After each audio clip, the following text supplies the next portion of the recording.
Right, welcome to episode 196 of Retropower Uncut. And you might notice I'm not Nat, and that's because he's gone away on holiday. So he's in his camper van, probably broken down somewhere between here and Wales, I would imagine. Hopefully not though, hopefully he's having a pleasant holiday. So I've got to bumble my way through the metalwork part with nowhere near Nat's level of knowledge of what's been going on. However, I think I can do this, I think I've got this. So, for a start, Project Portofino, XJC, Matt's kind of been on with two areas on that. So door skin, is one, both the doors have been reskinned, or are being reskinned. You can see from looking at the old skins over there why. In all honesty, on a 1970s car, that is often how the door skins look on a good example. So I would say the doors on this were good. There were no massive blisters of rust along them. But the bottom line is water drains down inside the door and runs out the bottom. So the bottom of the door, when it's left out in the rain, always gets water in it. And most cars of this era, that kind of seam at the bottom of the door, that closed seam, doesn't really have any protection in. So it's only really a matter of time before they start to rust out. And if there's any question mark at all on a project, we'll open up that bottom seam, because it can look perfectly good but creep out remarkably fast. So on these, the skins were available. To my surprise, actually, from Martin Roby just down the road from us. I think the last time we did one of these, they weren't available, and we actually got some new old stock doors for it. But they are, and my expectation was that they were going to be poor, because in all honesty, most reproduction panels, the fit is fairly poor. And these are a big old panel to get the fit good, but actually they've been spot on. Matt said himself they fitted remarkably well. There's a few areas to tweak. He shortened the back of the wing slightly because the gap there was a little bit tight. We had to reshape the curvature at the back very slightly, but really, in the scope of changing a door skin, they're as good as they get. So really happy with that. Obviously we showed previously the repairs being carried out on the frames and these being epoxy primed. So yeah, we're good to go. That one's about done. This one obviously he's still got to do, but he's now moved on to the seal channel on the other door, having picked up some more seal channel, which is here, from Martin Roby's also. So this basically starts life as just almost like a staple shaped profile, and the rubber door seals go into this, but of course the channel sits around the door aperture, which is curved in places, so you have to take that from being a straight line to being curved, and if you just try and do that, it obviously without any sort of tool, it obviously kinks it. So Matt's made a couple of tools up for the shaping of that. So basically the curve he wants with a slot in some pretty thick material, and that sits down into the slot, and then he basically protects the edge of it with this bit of sheet metal and runs it in the English wheel to basically stretch and form that shape round. It gets a little bit distorted while doing that, and then he runs a little tool he's made, which I can't lay my hands on at the minute. It just runs up the channel, and you basically re-tweak it back to the correct shape again after it's distorted from doing the curve. But works very effectively. He's got the two different shapes for the two big curves that are in that aperture. So he's just making them up now. This one's already done. Yeah, and we're doing really well actually on the rust repair side of things on this. I think with both doors reskinned, that's basically all the rot repair done, and which is good because that means we get onto the fun stuff. And on the subject of the fun stuff, Tom is on the wheel arch repair / reshape. Now, the client for this car always wanted the arches to be a slightly different shape. Those who know the grey car we did quite a few years ago, we did a big reshape on the rear arches and did them almost as a replica of the front arch on the back, rather than the line that normally cuts really heavily across the wheel. This one he wanted it a lot more subtle, and we backed and forth dozens of sort of photoshops of slightly different shapes, and actually settled on one that was just sort of, I think it was about 15 mil higher in the centre, just tapering back to the normal size by the time you get to kind of the 3 o'clock and 9 o'clock position. As a good compromise, good way to achieve what he wants to achieve with it, which is very much still a classic looking, not modernising at all really. If anything, it's simplifying and cleaning, so more E-type influence in a lot of areas on it, particularly going on in the interior. But with the rear arches, it's just a case of not radically changing it, but just analysing whether we could do some subtle changes which just improve the proportions a little bit and work better with the wheel size we're planning. So yeah, Tom's been making those. I think last week we saw he'd made like a curved forming tool to form the lip over and the curvature over. He's then carried on, got that outer arch shape made for both sides, and then made an additional 2 of those which will form the inner arch tub. And then gone through the process of trimming that to size, getting it tacked in place. Interesting tip actually here.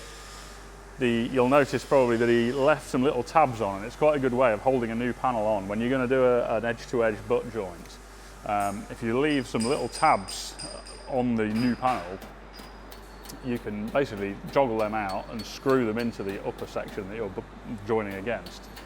And it means you don't have to, you can get like joint clamps that have a little tiny piece that goes between the joint, but you can literally get them edge to edge flush. And it's completely repeatable, where rather than having alignment marks and clamps, if you literally have the tab on there and the hole that you've screwed into, you know, it always goes back into the same place. You don't have to have any gap there, and it basically can't move when you're doing the welding. So he's left those tabs on, got it, so he's happy with the fit. Done a TIG weld. I'm not going to go into that because Nat's talked about that many times.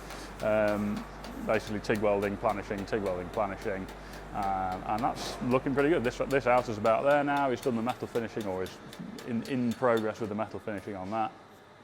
And then once that's done, he'll use one of the additional arch sections that he's made and graft that onto the inside, and it'll kind of be a inverse procedure of the outside. So it'll be mating it up with the actual arch lip, then scribing that onto the remnants of the inner arch tub that are there, and doing another edge-to-edge joint on the inside. Just a little bit more tricky because it's going to be underneath, but he'll roll the car over to do that weld, I would imagine, otherwise it'll be an absolute pain. So yeah, cracking on with the arches, and then we're going to be into kind of dry build territory. And actually the donor engine and gearbox turned up. I think Nat might have shown them last week actually, so we're just waiting for the rear end that's going to go into this. And then we should be able to do an initial throw engine and box and subframes in and see where we go from there. So that is Project Portofino. I'm going to scoot over here. Bobby has been carrying on and is pretty much in the latter stages now of the work he was doing on the Interceptor. So to sort of recap a little bit, this car came to us having already had a different front and rear subframe fitted, both from a company called Heights in the States. It's a Pro G front and rear subframes. Good, fundamentally good. We've done some changes on the front to make the upper wishbones bushed rather than rose jointed for refinement reasons.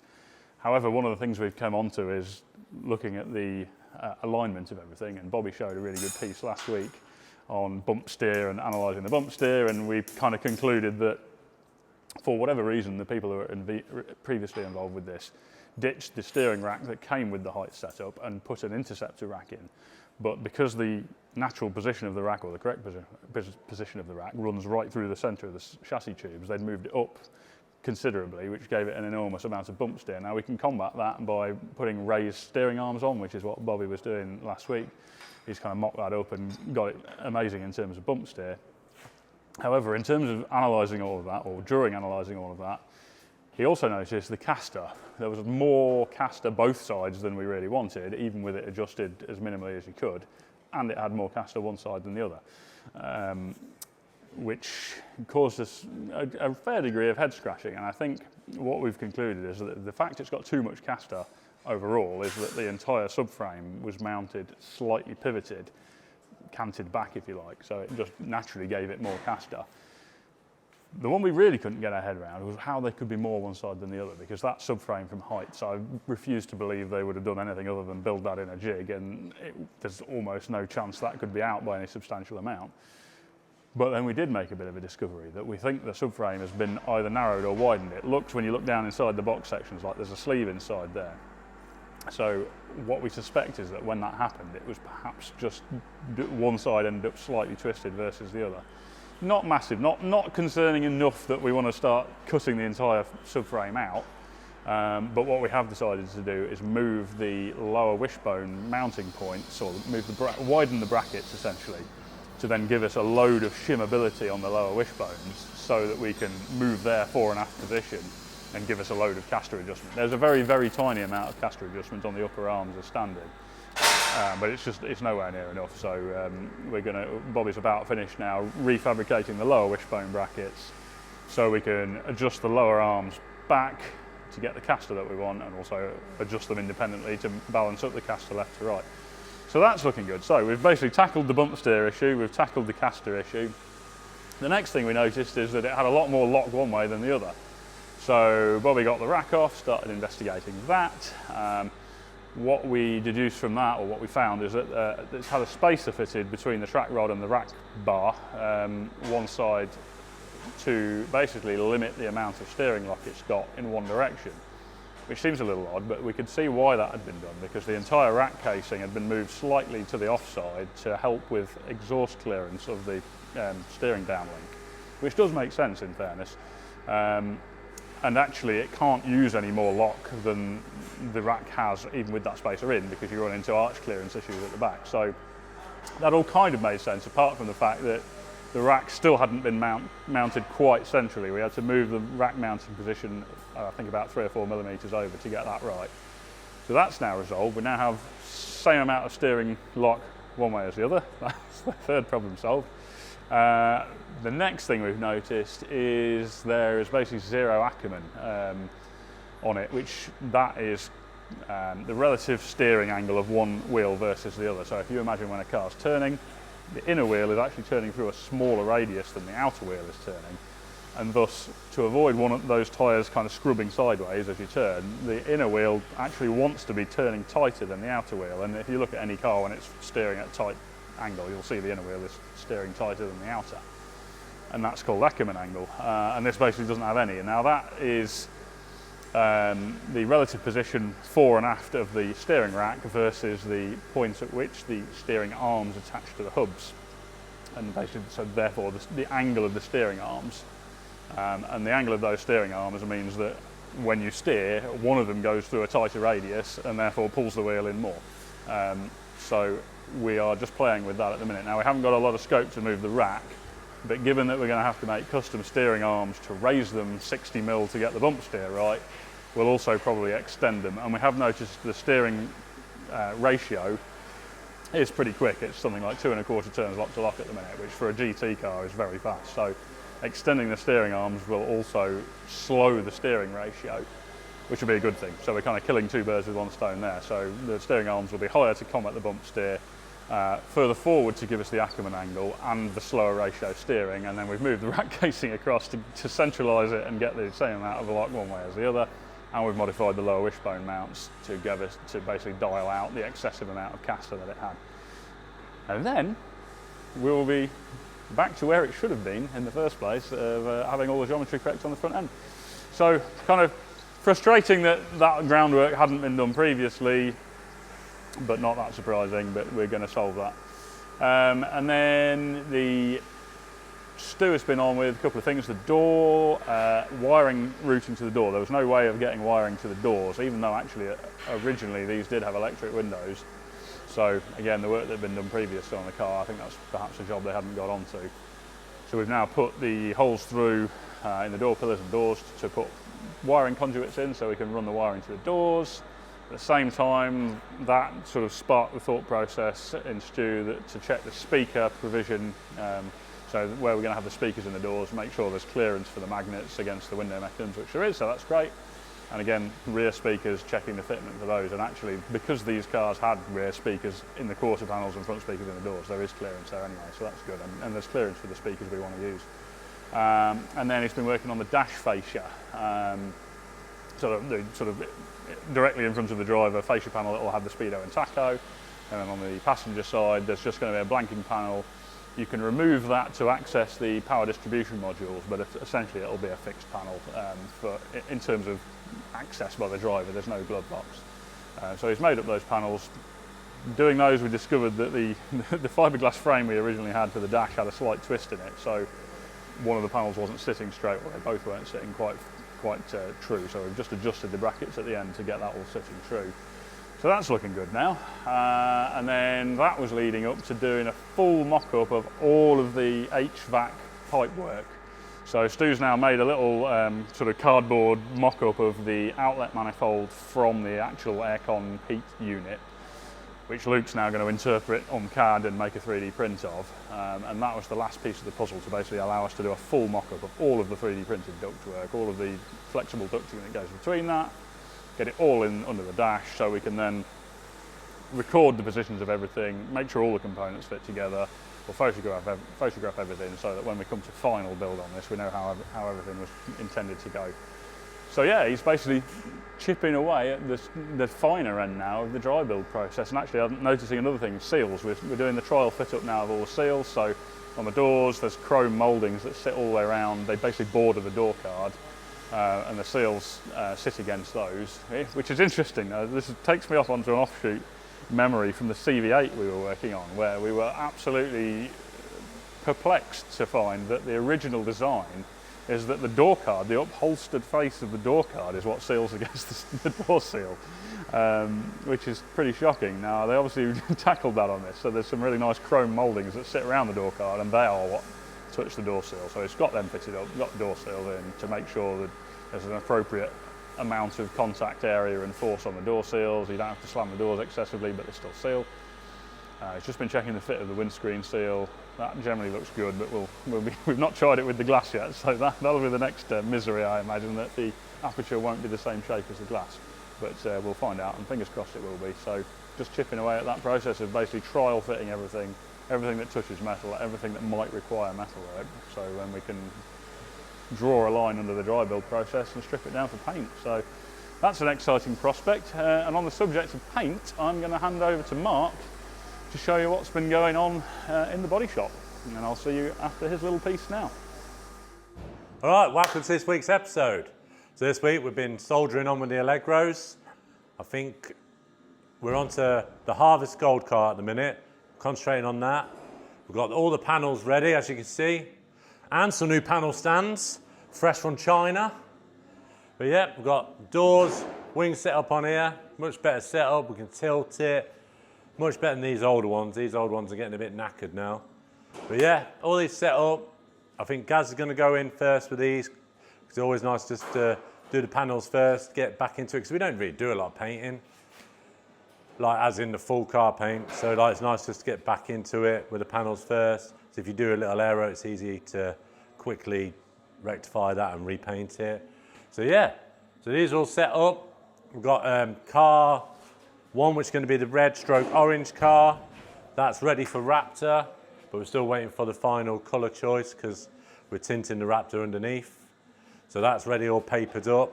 We were going to wait to refurb the booth, but because we have to use it as a primer booth, Raptor booth, all the same booth. So we have to, before we do a fresh paint job, we have to do a quick refurb on it, get it all nice, because there's a lot of like primer stuff, Raptor stuff floating about in the grids. So yeah, but now we're just going to get it done because it's not going to hurt one car. So yeah, that one's masked up if you want to follow out. Oh, also, Kuma's bumpers, I've done them matte black now, they're all done, ready to go on. I've also, as you see last week, I've been doing loads of direct, matte direct, gloss direct on different parts for the Allegros, also a bit for Redux. So yep, so follow me out here. The Harvest Gold Allegros over here ready, all masked up, ready to go in for its final colour. Just need a quick clean once we get in there, blow it off. And if you spin round in here, got the lads doing the refurb, as I just said. Walls are still mint because we sheeted them up with the sheeting with the magnets on the back wall. Just got to clean the black overspray off around the vents and that. We've got this new tool now, so no back braking, proper health and safety tool, straight in. Signature, I don't know what this signature is on here though. Is that the make of it? Yeah. Can you get in there, Jamie, to see that make? I don't know who makes it. But yeah, that's right. But this is much better. If Gaz just does the demonstration, Gaz, check this out. It's not working. It's not working. Oh no, here we go, look. Gaz is not very good in the lifting department. Look how easy that was. Hey? So yeah, so we're gonna get this refurbed, mint off its tits, as they say. You know? That's going to get demonetised. It's not, you're allowed to say that. And then, like I say, get the Allegro in, bit of Harvest Gold, poo brown, whatever you want to call it. And yeah, so definitely next week you're going to see a painted car. But unfortunately, I'm not here, I'm on holiday. So I'll be in Turkey in 40 degrees while you're freezing here in what, 18 degrees? So, and it's definitely coming home. So I'll see you next week. Right, thank you, Mark. Follow me this way. So, in here, I'm going to look at what James is doing. So, James is currently disassembling the first of the VTECs, the Honda B18 engine's Integra Type R engine. The first of the two that we're doing for the Allegro Integra build. So the other one you can see is still on the pallet over there, completely built up. This one's in the process of being disassembled. I thought actually worth me pointing out the VTEC mechanism. For those who don't know how this works, it's actually extremely cool. And I mean, these engines are just ridiculous. When you imagine when they came out, the 1600 I think was in the 80s, and at a time when your average 1600 engine was probably, I don't know, 90 to 100 horsepower, and they came out with this 160 horsepower 1.6, and then topped it again with this one, which is 1.8 litre, I think 197 horsepower, which for a production road engine is just mind-blowing, really. It's more or less a race engine. And that's actually where the VTEC system comes in, is that when you're basically building an engine for power, and you need to rev it a lot, the valve overlap is a critical part of basically making the power at high revs, and that is when the inlet and the exhaust valves are open at the same time. So you get the exhaust gases coming out, actually helping to draw the fuel and air mixture in. But that does mean that when you're at very low revs, it's kind of counterproductive, because you've got the inlet and the exhaust open at the same time, so it just runs lumpily because it doesn't have that airflow, the high velocity airflow to draw the inlet in. It actually battles against you. So that's why really sort of race prepared engines that are designed to make lots of power at high revs generally don't run very well at low revs. They're kind of really lumpy because you've got the two valves open at the same time. So the only way around that is basically to have two different cam profiles. So how do you achieve that? And that is exactly what the question that they tackled with the Honda VTEC setup. So these are the cams, and you can see there's actually two different sets of lobes on these cams. One very large, sort of higher lift profile, which is at a slightly different angle, and then each side of it some slightly smaller, lower lift profiles at a different angle to the central one. And if you look in here, the valves are actually acted upon by essentially rockers. The cam acts on these pads, and these two are directly connected to the valves. Here. There's an oil feed down this shaft that these all pivot on, feeds into here, and on this central one that runs on the bigger race profile, if you like, there are some little pins that come out of the side, and when oil pressure is fed down here, it locks this central lobe to the ones each side, essentially changing the cam profile from the two smaller ones directly acting on these rockers on the valves to the bigger profile, which then overrides those and acts on these two because they're all locked together. And that's what happens when you hear that infamous VTEC noise when you get to a certain revs, and the sound of the engine just completely changes, is basically the point at which suddenly you're switching from these cam profiles to this cam profile. And it's just an awesome system. There are a lot of other engines out there which run variable valve timing, which essentially just move the position of the cam, but there isn't a different profile there. This certainly, in terms of road engines, was the first. Somebody will correct me on this. I'm bound to be wrong here, but to my knowledge, this was the first road engine where it employed a cam that could change the profile, just while you're in use. So very, very cool, and excited to see these fire up for the first time in their new Austin Allegro home. I bet the Honda engineer never thought that that's the sentence he'd hear when he was designing that system. Other bits going on here, Escort. I said we were just tackling a bit of resonance in the in the body shell, and I kind of homed it in on being the boot floor. So what we've done is to try and stiffen up the boot floor a bit and stop some of the drumming we were getting, we've folded up some steel, actually there might be aluminium, profiles, ribs basically, which we've now structurally bonded to the boot floor. Then we've put some additional layers of Dynamat in there, some Dynaliner between them, which is the sort of high density foam sound deadening that Dynamat do, to sort of re-bring the level of the boot floor flat again between those ribs, and then we'll have the boot carpet back over the top. So essentially we've kind of raised the boot floor by 15 mil-ish, stiffened it all up and added more sound deadening in there, and that's just pending me going for a test drive on that. But I'm reasonably hopeful, because sort of going out in it again earlier this week and trying to really analyse what the noise was, it wasn't really exhaust anymore. It was just a resonance in the shell, a sort of low frequency boomy resonance, which seemed to be mainly at the back. And doing the high-tech job of going around bashing all the panels and all the bits of the car on the underside with my hand, the boot floor was definitely the biggest culprit. So fingers crossed, test driving that will be successful. And now what I'm going to do is mention something which Nat has alluded to slightly in the last couple of videos. You might have noticed he mentioned something about a new venture, and you might have wondered, what the dickens is he talking about? Well, I'm going to show you, and by the power of film, I'm going to magically appear where this new venture is. Welcome to the den. Follow me and we'll show you inside.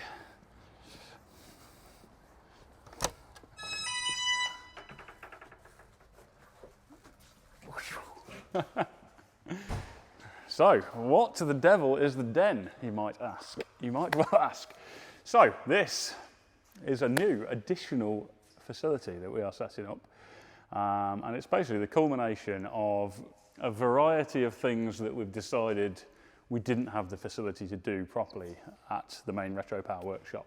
The first of those things is just having a clean space. So when we finished a car, having somewhere we can detail it that's dust-free, grit-free, and then somewhere we can take it immediately from it being detailed to somewhere well lit to photograph that car, get some nice media, some video footage of it, and keep it in the same place to then be able to hand it over to the customer. That is something that's just been so hard, because at Retropower, there's metalwork going on, there's bodywork going on, it's on a farm, so there's grit flying around outside everywhere. We do media blasting there, which really amplifies that as well. And there just isn't space either. There's not space to kind of have a car on display, step back from it. So that's one thing. Upholstery.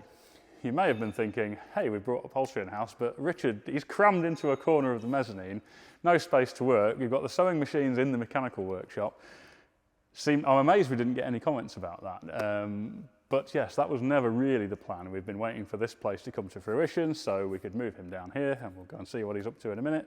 But yes, upholstery being in-house, again, in a clean environment that's not full of grit and dust, wonderful. And then mechanical work. So the more Retropower builds, more projects we've done that are completed and out on the road, the more we have the customers of those cars bringing them back for servicing work. And of course, that's an ever-growing thing. The more cars we build, the more cars there will be coming back for servicing. And at the moment, that means interrupting the workflow at Retropower, basically bringing a car in, pulling the cars that are in build out of the way, setting a guy or two on it for a period of time. And of course, as that gets more and more and more, we're just going to eat into the build time on our actual big projects more and more and more. So of course, at some point, we need to have a dedicated facility for servicing those cars. So that's another thing that this is for. And then finally, the sort of fun factor, at the end of our projects, and you see this in the videos that everybody says, oh, you get some more footage of finished cars. And it's actually something that, it's not just that we're not covering it, we're not involved in that ourselves. We're so eager to get the cars handed over to the customer and hear their feedback and then crack on with the next ones. We've sort of lost some of the fun factor at the end of actually getting people together to appreciate what we're doing, show off the cars we've built, spend time with the customers, spend time with the public. And that is the last bit of the puzzle of what we want to do here, is basically have gatherings here, events, show off the cars that we've built to a wider audience, invite people to come and look at them, invite people to come and look at what we do. So that's the final piece of the puzzle. So this is the downstairs area. This is going to be mechanical work predominantly. So we've got a ramp going in here, another one here. We'll have alignment on this one. We've got a 2-poster near the door for sort of quick in and out via the door access. And then we're going to be building a detailing booth over in this area here, kind of where the power tower is. And then over in this area, eventually at the end here, we will have a photographic studio where we'll have probably a turntable, backdrops, decent lighting, somewhere we can basically photograph and video finished cars in that area. So, and then upstairs, and I hasten to add on this trip up here that we are mid-decorating, setting everything up. This is very much work in progress. This is going to be partially Richard's office. It's also going to be an area we can display interior, upholstery materials, leathers, colours, paint samples, somewhere we can basically bring the customer to show them what the work we're going to do could look like. This area here is going to be a combination meeting room, potentially podcast suite. Basically, we'll make it look cool, table, chairs, TV on the wall somewhere, microphones, somewhere where you can record a podcast, you can have a meeting with people, us as well, but also, you know, if you are interested in those services, as I will elaborate on in a minute, we can do that. And then Richard, working away, no longer crammed into a corner of the mezzanine at the main Retropower workshop. He finally has the space that he needs and deserves, so that we can really expand the upholstery side of our operation. And then, last but not least, this area here, which will be a bit swankier and boarded off by a wall down here, a low wall I hasten to add so you can see Richard's bit, will be a sort of events lounge. So we're going to have some more tables and chairs around here, but basically we'll be able to host events, certainly seated up here of 25, 30 people, but of course, you know, we'll do much bigger events than that because we've got the space outside, we've got tons of parking, loads of room downstairs to exhibit cars and move around. So we will also be not only hosting some of our own events, because this is, again, something we get asked about a lot, is doing open days. When are you going to do an open day? When can we come and see you? Well, this is the key to basically allowing us to do that, is the fact that we've got the space to potentially get, you know, 100, 200, 300 people in and around the area.